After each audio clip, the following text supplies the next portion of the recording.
Cette vidéo est sponsorisée par Surfshark VPN.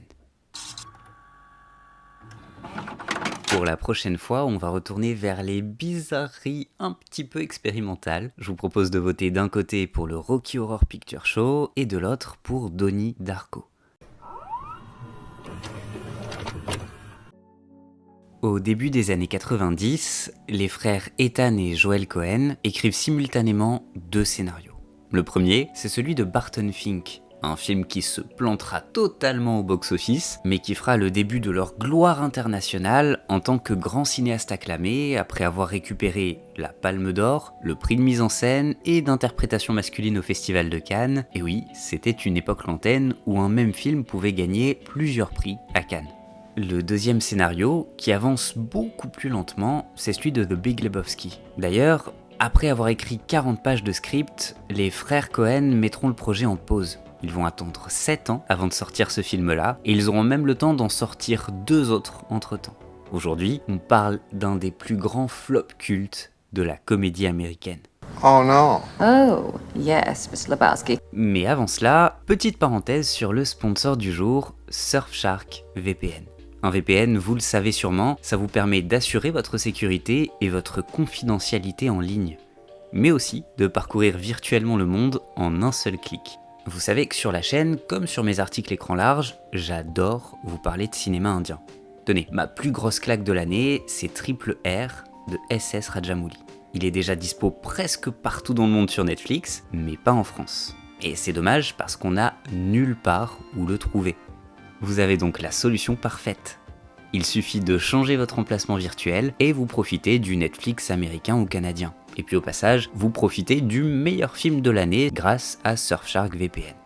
Autre utilisation, si vous voyagez beaucoup, Surfshark vous permet de rester protégé, même sur des réseaux publics en chiffrant vos données. Vous pouvez envoyer ou recevoir des fichiers en toute sécurité en gardant votre historique de téléchargement privé. Il ne vous reste plus qu'à cliquer sur le lien en description et avec le code promo Cinescope, vous bénéficiez de 83% de réduction et de 3 mois gratuits. Alors vous pouvez tout de suite cliquer sur le lien, le mettre de côté dans une autre fenêtre et on revient à la vidéo.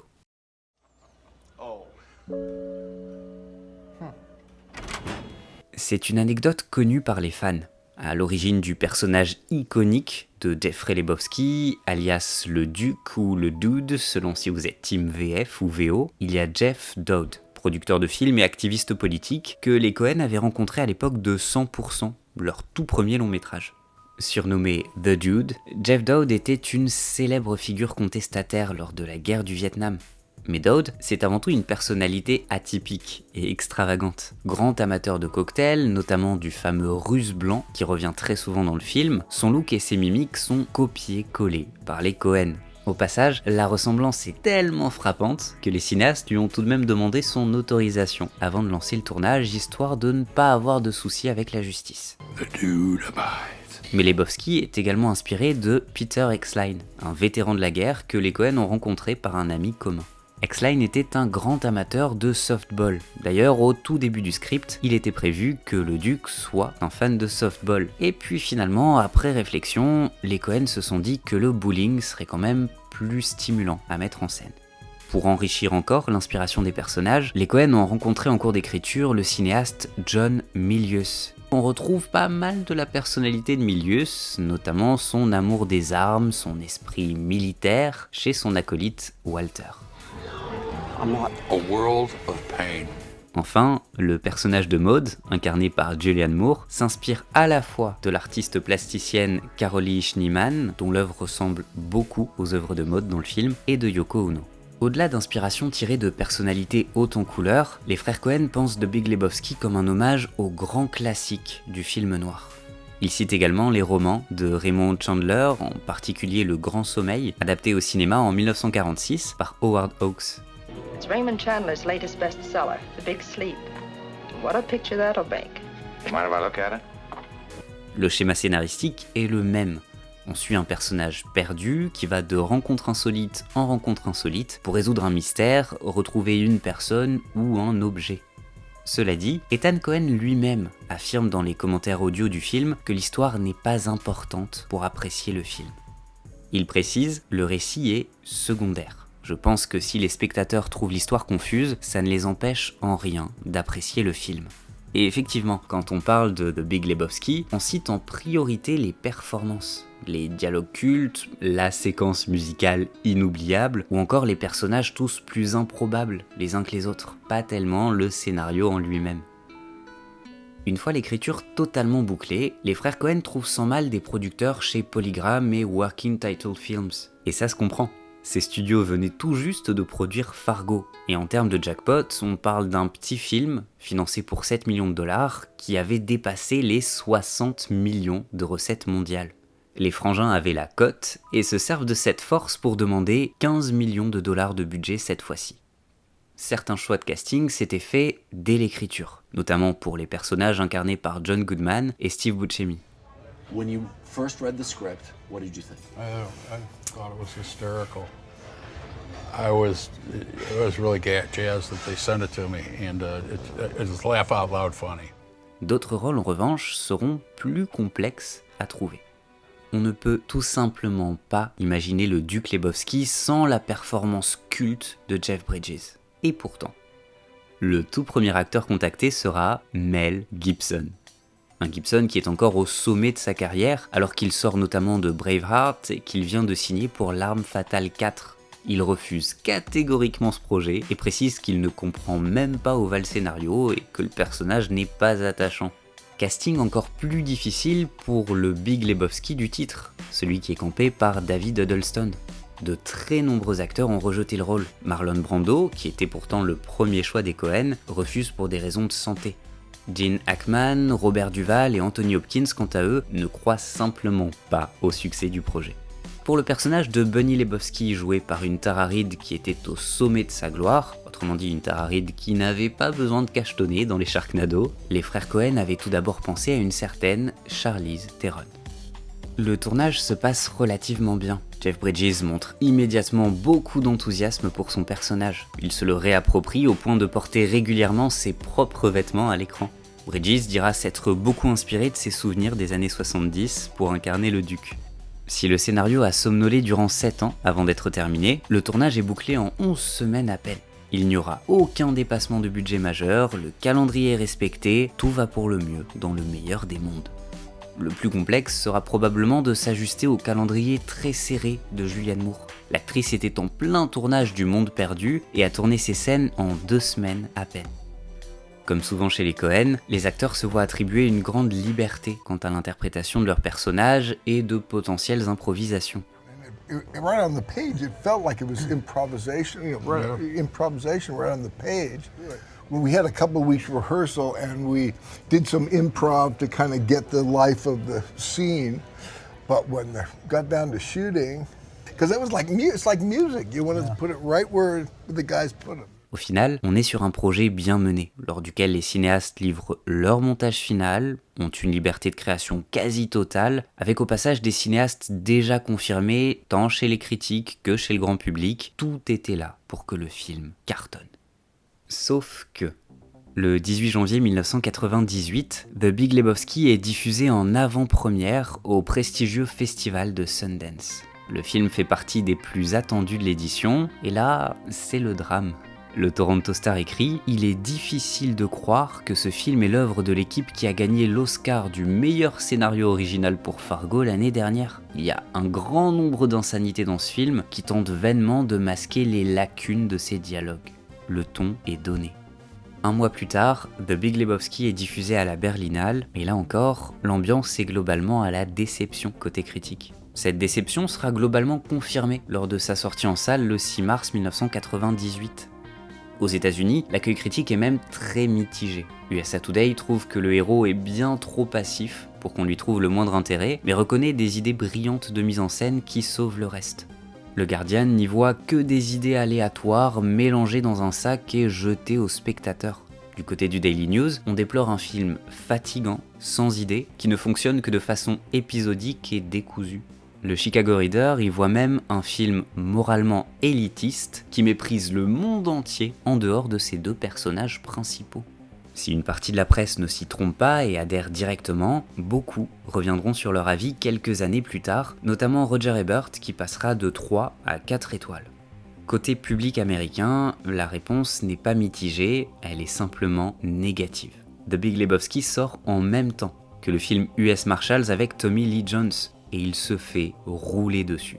Après un week-end de 5,5 millions de dollars, la comédie des frères Cohen termine sa course américaine avec 17,4 millions.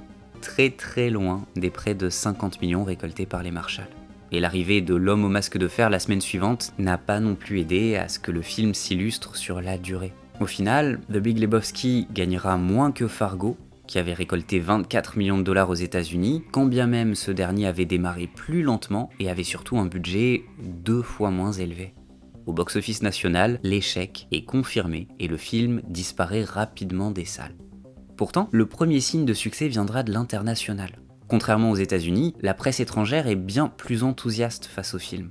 The Big Lebowski récoltera près de 47 millions de dollars en dehors du sol américain. Un flop au box-office domestique, mais un joli succès à l'étranger. Il faudra attendre quelques années avant que le public américain ne redécouvre le film. D'après le magazine Rolling Stones, The Big Lebowski récoltera 40 millions de dollars en location de VHS dans les vidéoclubs, rien qu'aux États-Unis, soit plus du double de ses recettes en salle.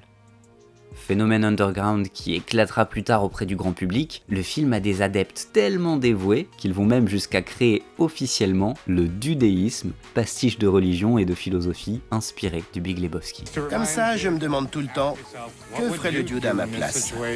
Des réunions de fans sont organisées lors desquelles on retrouve tous les éléments du film, des parties de bowling, des Russes blancs en cocktail, des looks improbables, etc. etc. Le Lebowski Fest est même créé en 2002 pour réunir les communautés de fans. You'd walk down the street and somebody would say, "Hey, you're in my favorite movie. You'll never guess what it is." And I go, "The Big Lebowski." And they go, "How'd you know, man?" And people would say the same thing. You know, they'd watch it 5 times, 10 times, 20 times. It's the only movie they'd ever watched.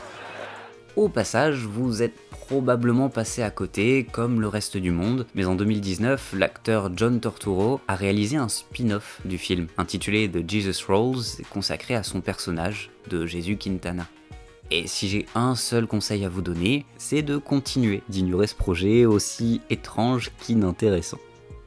Pour ce qui est de The Big Lebowski, difficile pour moi d'apporter un regard neuf sur une œuvre déjà maintes fois explorée et analysée. Évidemment que je trouve le film passionnant, en tant que comédie noire et absurde, en tant que portrait d'une Amérique désenchantée qui erre sans but, pour ses dialogues cultes, ses personnages hauts en couleur, et évidemment un Jeff Bridges dont le charisme illumine l'écran plus que jamais. Et puis il y a quelque chose dans le film qui évoque les grands auteurs américains. En particulier Charles Bukowski et son roman Pulp, qui nous raconte les mésaventures d'un détective privé ballotté de rencontre en rencontre, au point de ne plus saisir les enjeux de sa propre enquête. C'est la déconstruction de l'héroïsme et du genre, le dynamitage d'une tradition narrative, et surtout le petit miracle de réussir à maintenir le sens du récit malgré le chaos ambiant. Et puis le triomphe technique, mise en scène virtuose, bande originale incroyable, les séquences de rêve et l'inoubliable Gutterballs, tout est maîtrisé dans le film, tout est à sa place. Yeah, well, you know, that's just like your opinion, man. L'échec américain de The Big Lebowski est assez passionnant quand on y réfléchit. Le célèbre John Milius, dont on parlait un peu plus tôt, comparera même le statut culte du film à l'inspecteur Harry. Il déclarera « L'inspecteur Harry est devenu un mouvement national, le Duc également. Il symbolise et incarne un mode de vie. » Philip Seymour Hoffman, qui jouait dans le film, attribue lui aussi cette réhabilitation à la personnalité de son anti-héros atypique. Il disait « Il y a une liberté dans The Big Lebowski. Je pense que beaucoup de gens aimeraient vivre comme ça, sans se questionner sur le regard de l'autre. » Quand on demande aux frères Cohen ce qu'ils pensent du triomphe a posteriori du film, même eux avouent que tout ça les dépasse. Ils ne comprennent pas totalement ce qui s'est passé. Ils disaient avec humour, peu de temps avant la sortie de The Big Lebowski, « Si un film comme Fargo peut marcher au box-office, alors rien n'a de sens. » Au final, ce film prouve à quel point la réception du public et des critiques est imprévisible. Le même film a simultanément marché à l'international et échoué dans son pays. Échoué avant de devenir un objet culte, phénomène de pop culture dépassant l'entendement. Lors des derniers épisodes, on a parlé de films visionnaires sortis trop tôt, de films maudits qui ont eu un tournage catastrophique, ont explosé leur budget, ont été sacrifiés par les studios. On a vu des dizaines de raisons justifiant les échecs, mais ici, rien de tout ça. Juste un film qui n'a pas eu de chance avant d'en avoir énormément. Sans raison particulière. Les frères Coen trouvent même ce triomphe tardif démesuré par rapport à la qualité du film. Et cette notion de hasard, il ne faut jamais l'oublier quand on parle de cinéma.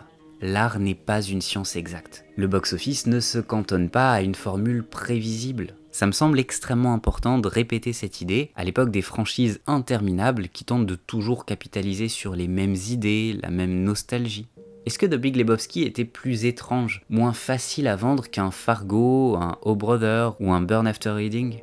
Peut-être en partie, mais clairement pas au point de justifier l'écart colossal des films au box-office. Ce que l'on peut saluer en revanche, c'est la constance de Joel et Ethan Coen. Qu'importe l'échec ou le succès, les frangins ont continué à produire un cinéma qui leur ressemble, sans concession, sans essayer de mieux se vendre ou de suivre les tendances. De Barton Fink à No Country for Old Men, ils n'ont cessé d'affirmer leur art pour mieux nous passionner. Et c'est peut-être là qu'on trouve la plus belle leçon possible pour un cinéaste. Les échecs et les succès font partie du jeu. Ils n'ont pas forcément de sens, ne sont pas toujours mérités dans un sens comme dans l'autre. Alors plutôt que de courir après les faveurs d'un grand public capricieux, autant faire son bout de chemin sans en tenir compte outre mesure, motivé par des envies de cinéma, de mise en scène, d'écriture. C'est sûrement ça qui différenciera toujours les yes man des grands studios et les vrais cinéastes. Merci encore à Surfshark VPN d'avoir sponsorisé cette vidéo. N'oubliez pas que vous pouvez cliquer sur le lien en description et utiliser le code promo Cinescope. On va s'arrêter là pour aujourd'hui, on fait une petite pause et on se retrouvera en septembre pour la rentrée avec plein de nouvelles vidéos. N'oubliez pas de voter en commentaire, vous pouvez liker, vous abonner, partager. Un immense merci à vous pour cette très belle saison qu'on a passée ensemble et je vous dis à très bientôt, prenez soin de vous.